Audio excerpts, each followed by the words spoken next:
अति उतंग जल निधि चहुपासा। वह अत्यंत ऊंचा है, उसके चारों ओर समुद्र है, सोने की 4 दीवारों का परम प्रकाश हो रहा है। कनक कोट विचित्र मणिकृत सुंदरायतना घना।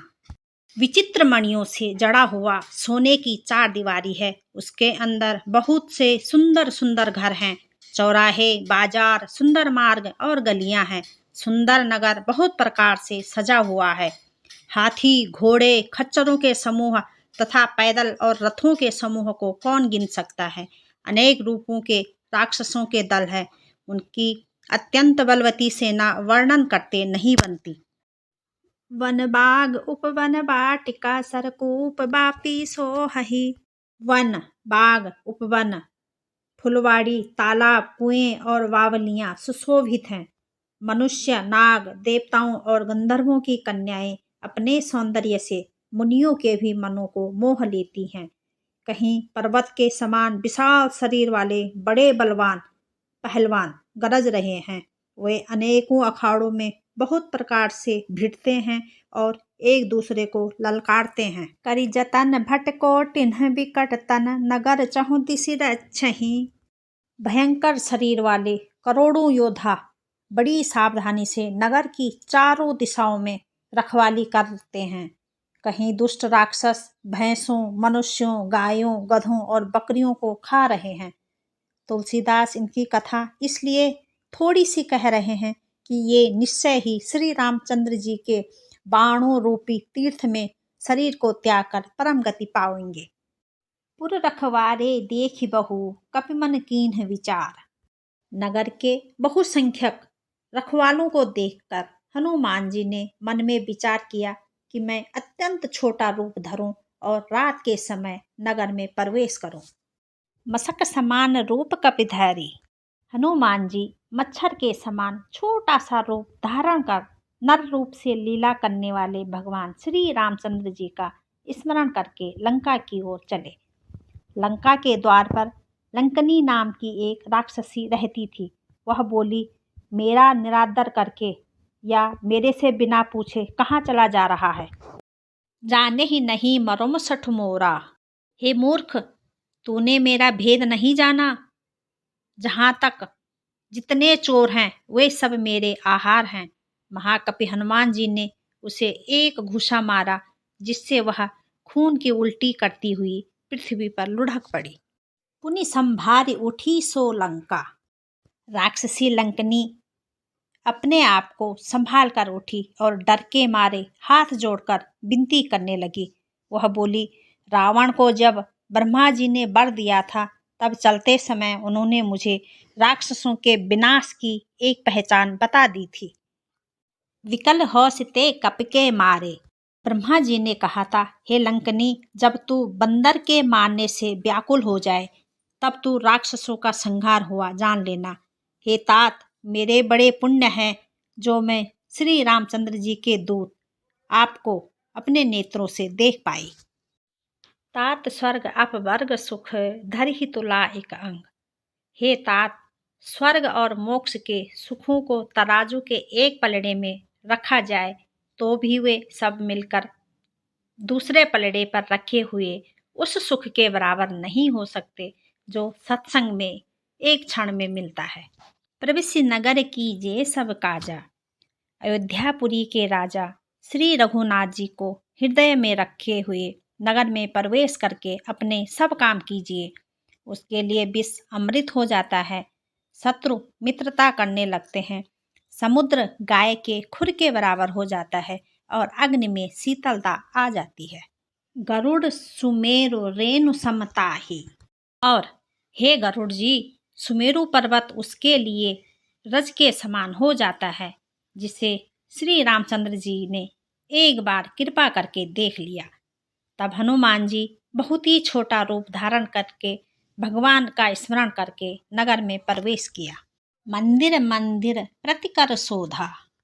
हनुमान जी ने एक एक करके सब महलों की खोज की, जहाँ तहाँ असंख्य योद्धा देखे। फिर वे रावण के महल में गए। वह अत्यंत विचित्र था, जिसका वर्णन नहीं हो सकता। शयन किए देखा कपितेहि। हनुमान जी ने रावण को शयन किए देखा, परंतु महल में जानकी जी नहीं दिखाई दी। फिर उन्हें एक सुंदर महल दिखाई दिया। वहां भगवान जी का एक अलग मंदिर बना हुआ था। रामा युद्ध अंकित ग्रह शोभा वर्णन न जाए। वह महल श्री राम जी के आयुध यानी धनुष बाण के चिन्हों से अंकित था। उसकी शोभा का वर्णन नहीं किया जा सकता। वहां नवीन नवीन तुलसी के वृक्ष समूहों को देखकर हनुमान जी बहुत हर्षित हुए। लंका निश्चर निकर निवासा।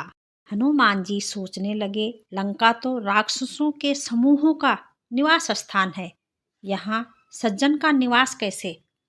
हनुमान जी मन ही मन तर्क वितर्क करने लगे। उसी समय विभीषण जी जाग गए। राम नाम तिहि सुमिरन कीन्हा। उन्होंने विभीषण ने राम राम का उच्चारण किया। हनुमान जी ने उन्हें सज्जन जाना और हृदय में हर्षित हुए। हनुमान जी ने विचार किया कि इनसे हट करके परिचय करूंगा, क्योंकि साधु से कार्य की हानि नहीं होती। विप्र रूप धरि वचन सुनाए।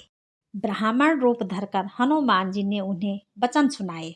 सुनते ही विभीषण उठकर वहां आए, प्रणाम करके कुशलता पूछी और कहा कि हे ब्राह्मण देव, अपनी कथा समझा कर कहिए कि तुम हरिदासन मह कोई। क्या आप हरि भक्तों में से कोई एक हैं? क्योंकि आपको देखकर मेरे हृदय में अत्यंत प्रेम उमड़ रहा है। क्या आप दीनों से प्रेम करने वाले स्वयं श्री राम जी ही हैं, जो मुझे बड़भागी बनाने स्वयं मेरे घर पर दर्शन देने आए हैं? तब हनुमंत कही सब राम कथा निज नाम। तब हनुमान जी ने श्री रामचंद्र जी की सारी कथा कहकर अपना नाम बताया। सुनते ही दोनों के शरीर पुलकित हो गए और श्री राम जी के गुणों के समूह को स्मरण करके दोनों के मन प्रेम और आनंद में मग्न हो गए। सुनहु पवन सुत रहनि हमारी। आगे विभीषण जी कहते हैं, हे पवन पुत्र, मेरी रहनी सुनो। मैं यहाँ वैसे ही रहता हूँ जैसे दांतों के बीच में बेचारी जीव। हे तात, मुझे अनाथ जानकर सूर्यकुल के नाथ श्री रामचंद्र जी क्या कभी मुझ पर कृपा करेंगे? तामस तनु कछु साधन नाही। मेरा तामसी राक्षसी शरीर होने से साधन तो कुछ बनता नहीं, और ना ही मन में श्री रामचंद्र जी के चरण कमलों में प्रेम ही है। परंतु हे हनुमान, अब मुझे विश्वास हो गया है कि श्री राम जी की मुझ पर कृपा है, क्योंकि उनकी कृपा के बिना संत नहीं मिलते। जो रघुबीर अनुग्रह कीना। जब श्री रघुबीर ने कृपा की है, तभी तो आपने मुझे अपनी ओर से खुद दर्शन दिए हैं। हनुमान जी ने कहा, हे विभीषण जी सुनिए, प्रभु की यही रीति है कि वे सेवक पर सदा ही प्रेम किया करते हैं। कहु कवन मैं परम कुलीना। भला कहिए, मैं कौन बड़ा कुलीन हूँ? बड़ी जाति का हूँ, चंचल बानर ही तो हूँ और सब प्रकार से नीच हूँ। प्रातः काल जो हम लोगों का बंदरों का नाम ले ले तो उस दिन उसे भोजन न मिले। असमय अधम सखा सुनो मोहू पर रघुवीर। ये सखा सुनिए, मैं ऐसा अधम हूँ, पर श्री रामचंद्र जी ने तो मुझ पर भी कृपा ही की है। भगवान के गुणों का स्मरण करके हनुमान जी के दोनों नेत्रों में जल भर आया। जानत हूँ अस स्वामी बिसारी। जो जानते हुए भी श्री रघुनाथ जी जैसे स्वामी को भुलाकर भटकते फिरते हैं, वे दुखी क्यों न हो। इस प्रकार श्री राम जी के गुण समूहों को कहते हुए उन्होंने परम शांति प्राप्त की। पुनि सब कथा विभीषण कही। फिर विभीषण जी ने श्री जानकी जी जिस प्रकार लंका में रहती है वह सब कथा कही। तब हनुमान जी ने कहा, हे भाई सुनो, मैं जानकी माता जी को देखना चाहता हूँ। जुगति विभीषण सकल सुनाई। विभीषण जी ने माता के दर्शन की सब उपाय हनुमान जी को कह सुनाए। तब हनुमान जी विदा लेकर चले गए। फिर वही पहले वाला रूप धरकर वहां गए जहां अशोक वन में सीता जी रहती थी। देख मनहि महु कीन प्रणामा।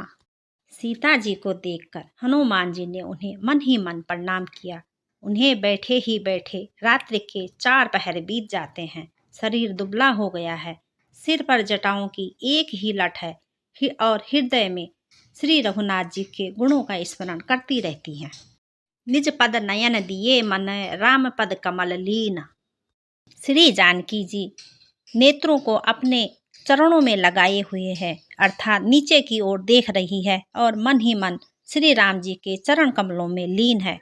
जानकी जी के दुख को देखकर पवन पुत्र हनुमान जी बहुत दुखी हुए।